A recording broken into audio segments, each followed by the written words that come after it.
할렐루야. 우리 사순절 기간 동안 우리 연합으로 한은연합감리교회가 새벽 기도를 시작하고 있는데, 우리 시간에도 함께 우리 교회에 나와서 함께 참여하고 또는 가정에서 온라인으로 새벽 참석한 모든 성도님들 위해 우리 주님의 은혜가 충만해지기를 간절히 바랍니다. 오늘 주시는 말씀을 통해서 이 말씀을 붙잡고 하루를 승리하는 하루가 됐으면 참 좋겠습니다. 오늘 저희들이 주신 하나님의 말씀은 이사야 63장 7절로 14절 말씀입니다. 이사야 63장 7절로 14절 말씀 제가 봉독해 드리겠습니다. 내가 여호와께서 우리에게 베푸신 모든 자비와 그 찬송을 말하며 그 국류를 따라 그 많은 자비를 따라 이스라엘 집에 베푼 그 은총을 말하리라.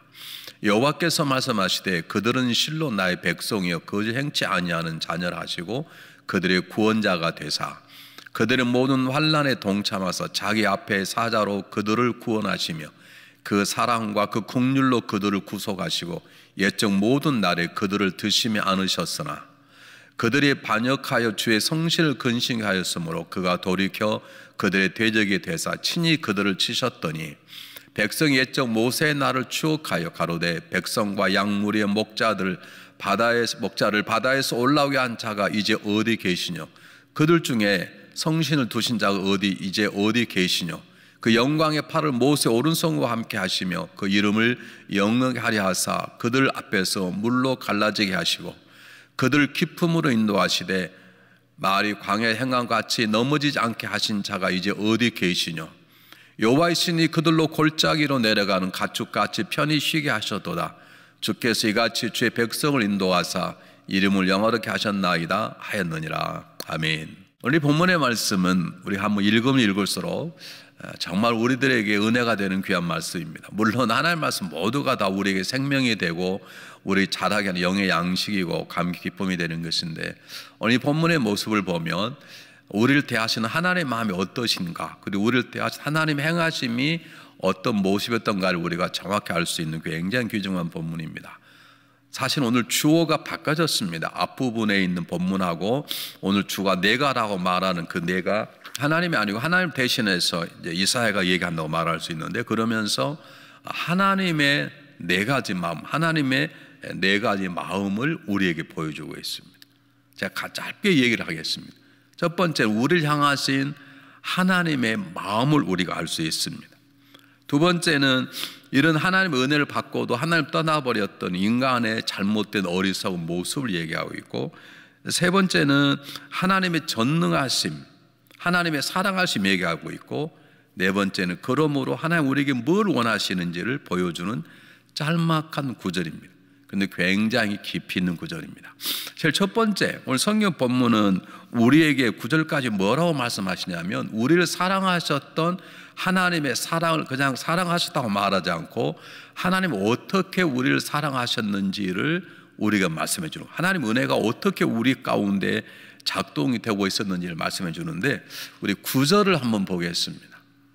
우리 구절을 보면 한번 구절 말씀을 우리 깊이 묵상하면 좋겠는데요.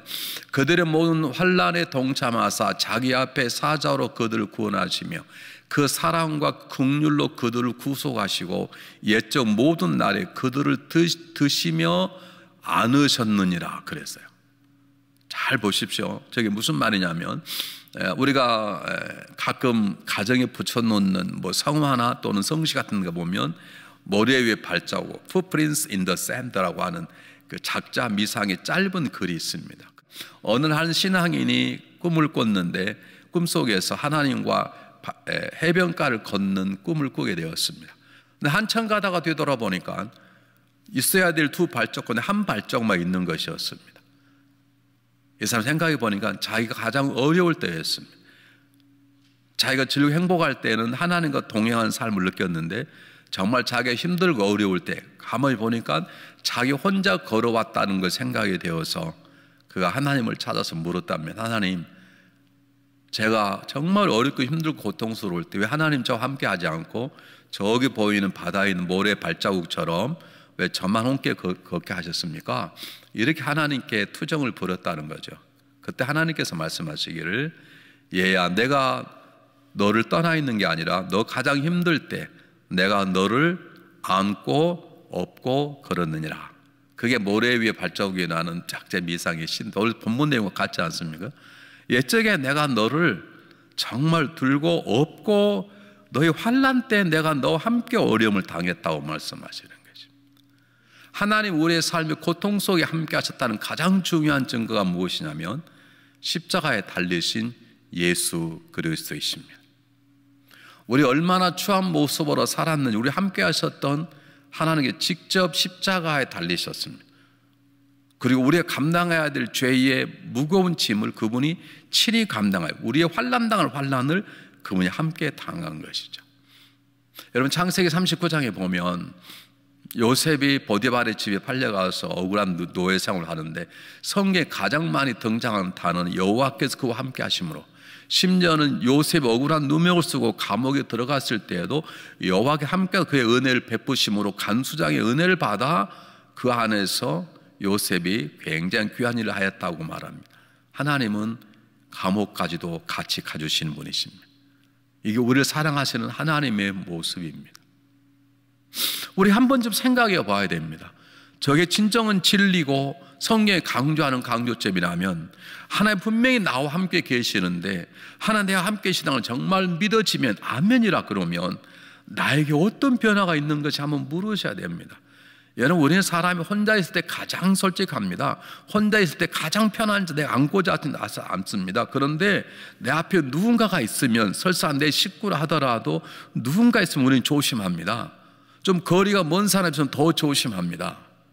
그런데 하나님은 인간과 비교할 수 없는 전지전능한 만물의 창조주시고 하나님 아버지신데 그분이 나와 함께 하신다는 믿음이 분명히 있다면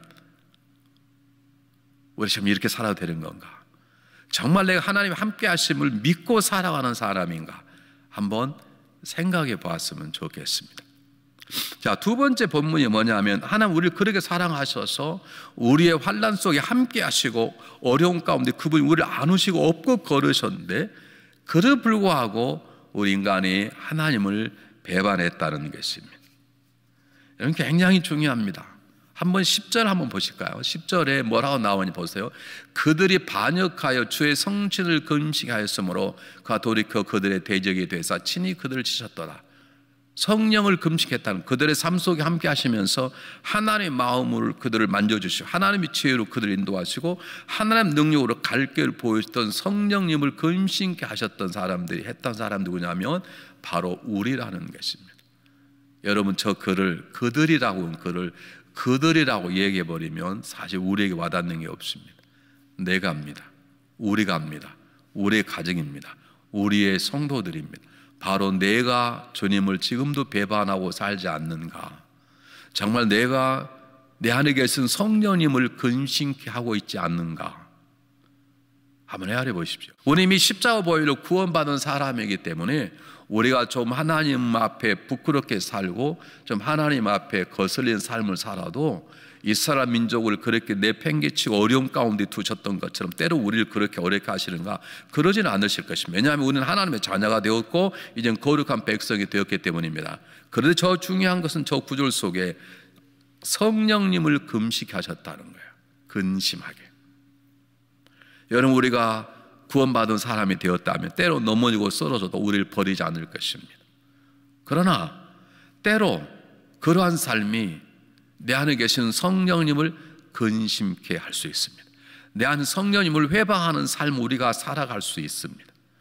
저 본문을 수천 년 전에 하나님과 함께했던 하나님의 사랑을 받고도 하나님을 떠나버렸던 이스라엘 민족의 역사로만 본다면 저 말씀은 내 삶 속에 작동하는 생명의 말씀이 될 수 없습니다. 여러분 중요합니다. 그들이 반역하기가 아니라 내가 구원받는 하나님의 자녀고 한 은혜로 집사가 되고 권사가 되고 장로가 되고 목사가 되어서도 어쩌면 내가 지금 하나님을 떠난 자처럼 살고 있지는 않은가?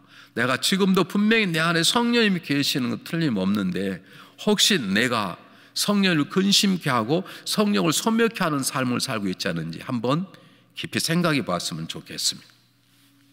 한번 성경 한번 보겠습니다. 로마서 3장 10절로 12절 한번 보시면 좋겠는데요. 잘 보십시오. 저것은 예수 믿기 전에 하나님을 떠나버렸던 죄인들의 모습을 기록하고 있는 것인데요.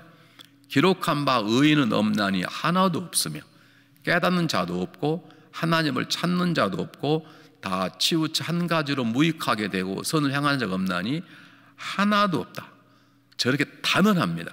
종밀의 빈틈이 정확하게 말합니다. 의인 없나니 한 사람도 없을 걸, 그러지 않고 하나도 없다고 분명히 말합니다. 찾는 자도 없고 무익하게 되어버렸고 선을 향하는 자가 없나니 없을 걸, 그렇게 말하지 않고 하나도 없다고 단언합니다. 이것이 예수 그리스도를 알기 전에 하나님을 떠났었던 사람들의 모습을 지금 얘기하고 있는 것입니다. 그럼 우리하고 전혀 달라야 되지 않겠습니까? 우리는 지금 구원받은 사람, 십자가 보혈로 구원받아서 하나님의 거룩한 자녀가 되었고 하나님을 아버지로 부르는 하나님의 새로운 가족이 되었습니다. 로마서 3장은 하나님을 몰랐던 사람, 하나님을 대적했던 사람들의 삶의 모습이라면 우리는 그리스도 피로 새로운 존재가 되었고 새로운 피조물로 지어졌고 하나님께서 값을 주고 사셔서 우리 안에 거하시는 거룩한 성전이 된 우리들입니다. 그러면 방금 읽었던 로마서 3장은 전혀 우리와 관계없는 얘기가 돼야 되는데 혹시 분명히 존재는 관계없는 존재가 되었지만 삶은 혹시 그와 비슷한 삶을 살고 있지 않는지.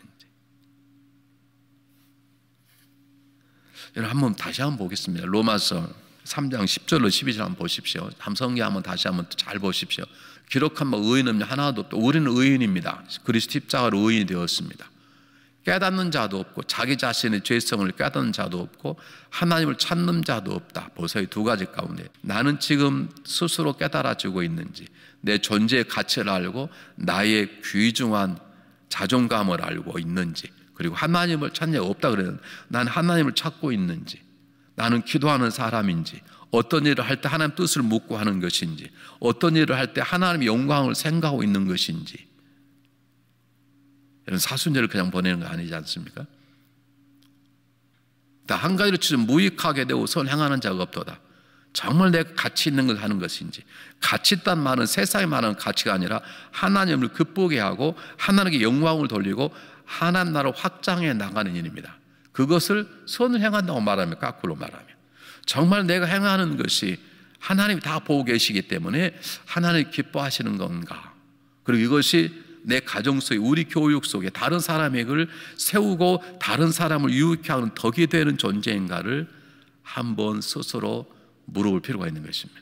왜냐하면 우리는 하나님을 배반했다가 예수 그리스도의 은혜로 다시 하나님 백성이 된 자이기 때문에 내가 정말로 백성이 된 자답게 이제는 무익한 일을 행치 않고 유익한 일을 행하며 정말 하나님 영광을 돌리는 가치 있는 일을 행하는 것입니다.